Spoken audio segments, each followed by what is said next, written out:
Hi మా, ఎలా ఉన్నారు? లాస్ట్ టైం ఒక వీడియో చేశాను కదా, ప్రేమ ఉంటేనే మీతో బాగుంటారు లేకపోతే కచ్చగా ఉంటారని. ఆ వీడియోకి చాలామంది రెస్పాండ్ అయ్యారు మా. Thank you so much. అంటే రకరకాల అనుభవాలు, హస్బెండ్ ఇలా ఉంటారు, హస్బెండ్ ఇలా ఉంటారు, ఒకళ్ళిద్దరైతే మా భార్యలు కూడా వేరేగా ఉంటారు మేడం, అది కూడా మీరు చెప్పారు, థ్యాంక్ యూ అని చెప్పారు. అంతే కదా, మగవాళ్ళే కాదు ఆడవాళ్ళు కూడా హింస పెట్టే వాళ్ళు ఉంటారు మా. కానీ నేను ఒక మాట చెప్పాను, తల్లులంటే త్యాగం, కరుణ, జాలి అనుకుంటాం, మదర్స్ కూడా వేరేగా ఉంటారు అని చెప్పేసి. సో ఈరోజు మనం అంటే అమ్మలు పెట్టే టార్చర్ గురించి మాట్లాడుకుందామ్మా. జనరల్గా నేను అబ్జర్వ్ చేసింది ఏంటి అంటే, ఇప్పుడు ఒకప్పుడు మా జనరేషన్ అప్పుడు 3-4 పిల్లలు ఉంటే పెద్ద అమ్మాయో అబ్బాయో ఎప్పుడు బలైపోతారు. అబ్బాయి కంటే అమ్మాయి, ఎందుకంటే పెద్ద అమ్మాయిని చిన్నపిల్లల్ని ఎత్తుకోవడానికి, ఇంట్లో పనులు చేసడానికి, ఇంకా చదువు చాలే అని 5వ క్లాస్ వరకు చదివించేసి ఆపేసేవాళ్ళు. ఈవెన్ నా జనరేషన్ అప్పుడు కూడా, మా అమ్మ వాళ్ళ జనరేషన్ అప్పుడైతే ఫస్ట్ పిల్ల ఎప్పుడూ త్యాగమూర్తే. ఎందుకంటే అమ్మలు పని చేసుకోలేక, వాళ్ళ ఇంట్లో ఇంకొక మనిషిని పెట్టుకొని పని చేయించుకోలేక పెద్ద పిల్లల్ని ఎప్పుడు చిన్నపిల్లల్ని చూసుకోవడానికి అన్నట్టు అట్టి పెట్టేసుకునేవాళ్ళు అనమాట.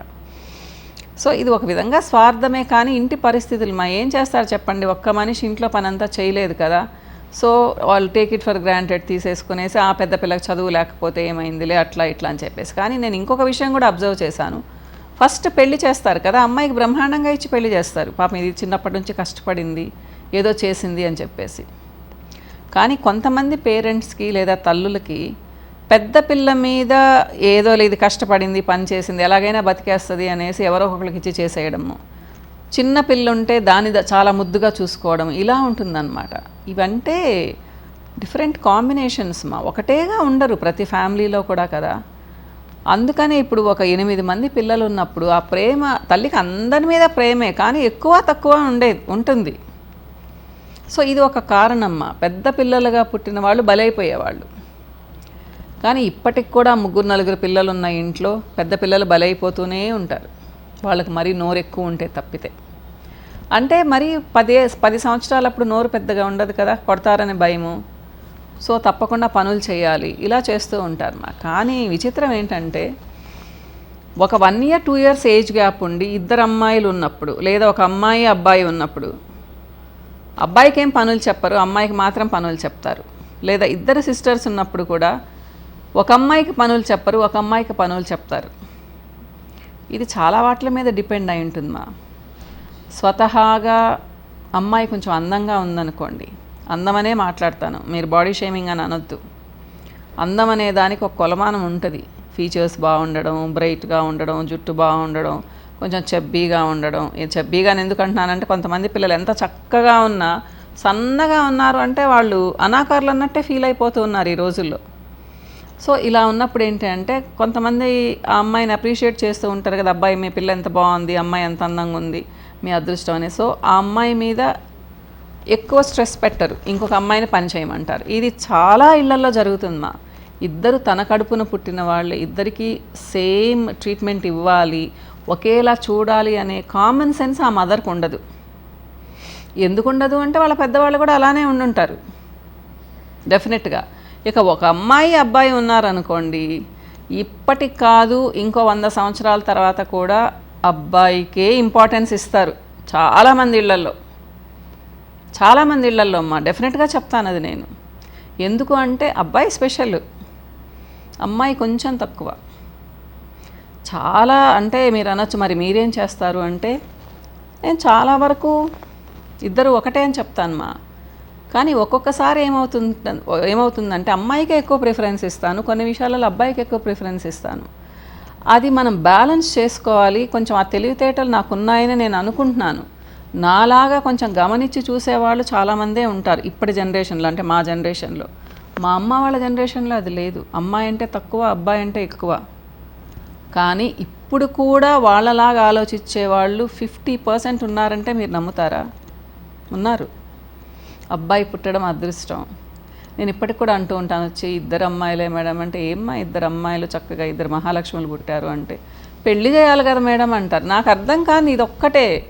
అంటే పిల్లలు పుట్టంగానే పెళ్లి గురించి ఎందుకు ఆలోచిస్తారు? అబ్బాయికి కూడా పెళ్లి చేయాలి కదా.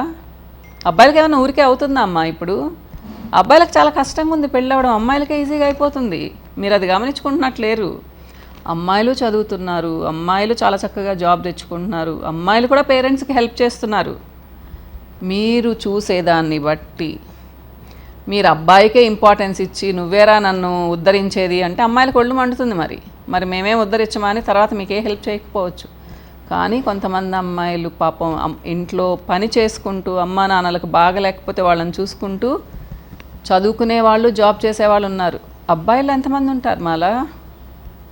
ఒక అబ్బాయి ఇంట్లో పని చేసి, వంట చేసి, జాబ్ చేసి మళ్ళీ వచ్చి అమ్మా నాన్నలు చూసుకునే అబ్బాయిలు ఉన్నారంటారా? నాకైతే 0.1% కూడా ఉన్నారని అనిపించరు.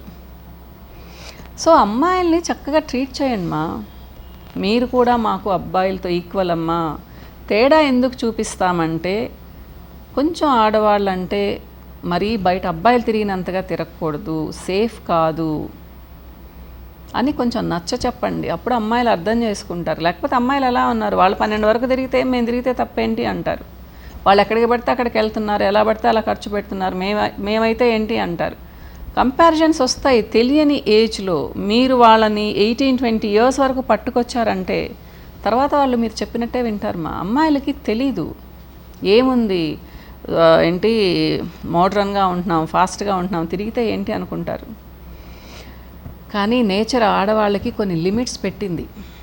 ఇంకా ఉచ్చం నీచం వదిలేస్తాము, అసలు మాకు ఎథిక్సే అవసరం లేదు, వాల్యూసే అవసరం లేదు అంటే అది వేరే విషయం. కానీ ఏ ఇంట్లో అయితే కొంచెం వాల్యూస్ ఉంటాయో, పిల్లల్ని కొంచెం పద్ధతిగా పెంచుకుంటాము. నేను అమ్మాయిలనే అంటాను లేదు, అబ్బాయిల్ని కూడా అంటున్నాను మా. అర్ధరాత్రులు తిరగొద్దు. అర్ధరాత్రులు మీరు ప్రతిరోజు ఏం పని మా పిల్లలకు అర్ధరాత్రుల పూట ఎందుకు తిరుగుతారు? ఏదైనా ఫంక్షన్ ఉంది, నెలకో 2 నెలలకు ఒక రోజు వెళ్తారు, ఏదో ఫంక్షన్ ఎంజాయ్ చేసి వస్తారు. కానీ ప్రతిరోజు 10 దాటిన తర్వాత 11 దాటిన తర్వాత ఎందుకు వెళ్ళాలి? అమ్మాయిలైనా అబ్బాయిలైనా సేఫా అది? 12 తర్వాత అసలు తగ్గిపోతారు, అసలు మనుషులు ఉండడమే తగ్గిపోతారు. ఏదైనా జరగచ్చు, అమ్మాయిలకైనా అబ్బాయిలకైనా. సేఫ్టీ ఉందంటారా ఈ రోజుల్లో? సో ఇద్దరికీ చెప్పండి మా. కానీ అమ్మాయిలకి పక్కకి పిలిచి స్పెషల్గా చెప్పండి, కొన్ని ఎగ్జాంపుల్స్తో చెప్పండి. అప్పుడు మీ మీద వాళ్ళకి అవర్షన్ ఉండదు. ఓహో అమ్మా నాన్న మా గురించి కేర్ తీసుకుంటున్నారు, మాకేమీ కాకూడదని అనుకుంటున్నారు అంటారు. తిట్టకండి మా. తిట్టి చెప్తే టీనేజ్లో పిల్లలు వినరు. మంచిగా చెప్పండి. కొంచెం మనకు కూడా సహనం ఉండాలి. మనం ఆ ఏజ్ దాటి వచ్చేసాం కదా, సో కొంచెం సహనం ఉండాలి. ఇంకా ఇంట్లో మీ పెద్దవాళ్ళు ఉంటే వాళ్ళతో చెప్పించండి, మీ అత్తమ్మతో మామయ్యతో, లేదా అంటే అత్తగారితో మామగారితో, లేదా మీ అమ్మా నాన్నలతో చెప్పిస్తే వాళ్ళు చెప్పేది ఇంకా కొంచెం బుర్రకెక్కుతుంది పిల్లలకు, మనం చెప్పేదానికంటే కూడా అన్నమాట. ఇదైతే నేను చెప్తాను. కానీ మరీ స్వార్థంగా ఉండే అమ్మలు చాలా కొద్దిమంది ఉంటారు మా. ఇప్పటికి కూడా అమ్మలు అంటే ప్రేమ, త్యాగం, కరుణ. నేను ఇదే చెప్తాను. ఇక అట్లా ఉండే అమ్మలు ఎలా మారుతారు అంటే నేనైతే సజెషన్ ఇవ్వలేను మా. మరి మీరేమైనా ఇస్తారేమో చెప్పండి. అంటే ఇంకా వాళ్ళకి రియలైజేషన్ రావాలి. అది ఎలా వస్తుంది? ఎవరు రానిస్తారు చెప్పండి? ఇంట్లో మదరే అన్నీ చూసుకొని ఆమె కొంచెం అన్నీ మేనేజ్ చేసుకోవాలి. ఆమె సెల్ఫిష్గా ఉన్నప్పుడు ఆమెకు చెప్పేవాళ్ళు ఎవరు? మీకేమన్నా తెలిస్తే మీకు చెప్పండి. నిజంగా నాకైతే దీనికి సొల్యూషన్ లేదు. కానీ ఆడవాళ్ళకి నేను ఇప్పటికీ చెప్తాను, ఆడవాళ్ళు అంటేనే సహనం, ప్రేమ ఎక్కువ ఉంటుంది, ఆప్యాయతలు ఎక్కువ ఉంటాయి, ఇంటి పట్టు నుండి చూసుకోవాలనుకుంటారు, ఇంట్లో వాళ్ళని సరిగ్గా చూసుకోవాలనుకుంటారు. ఈ క్యారెక్టరిస్టిక్స్ అయితే ఉండాలి కదమ్మా. ఇవి లేకపోయినా మనం డెవలప్ చేసుకోవాలి, పిల్లలకు కూడా డెవలప్ అయ్యేటట్టు చూడాలి. వదిలేస్తున్నామ్మా, ఇది చాలా బాధపడాల్సిన విషయము. సో మీ సజెషన్స్ నాకు కావాలి, ఇవ్వండి. ఇప్పుడు ఈ వీడియోకి ఎలాగైతే రెస్పాండ్ ఇచ్చారో లాస్ట్ వీడియోకి, దీనికి కూడా రెస్పాండ్ అవ్వండి మా. మీ ఆన్సర్స్ కోసం, మీ కామెంట్స్ కోసం వెయిట్ చేస్తూ ఉంటాను. బాయ్.